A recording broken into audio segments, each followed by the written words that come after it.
ఫిలిప్పీయులకు రాసిన పత్రిక 2వ అధ్యాయం 21వ వచనంలో ఏమంటుండు? నమ్మకంగా పనిచేయమంటుండు.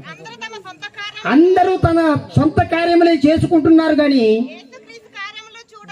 అయ్యా యేసుక్రీస్తు అది యేసు ప్రభు పని చేద్దామంటే అమ్ము అయ్యే గారి కంట్ల పడ్డమో మనల్ని విడిచిపెట్టడు. పావురం చూడు ఎంత నమ్మకం.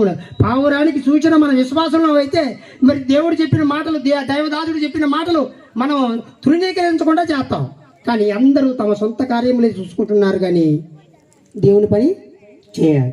ఇంకా ప్రసంగి 9:10లో చూస్తే ఇక్కడ భూమి మీద ఉన్నంత చెప్పే నీకు అవకాశం, తర్వాత నరకానికి పోయినావు అనుకోండి నువ్వు చేయటానికి కూడా నీకు అవకాశం లేదు.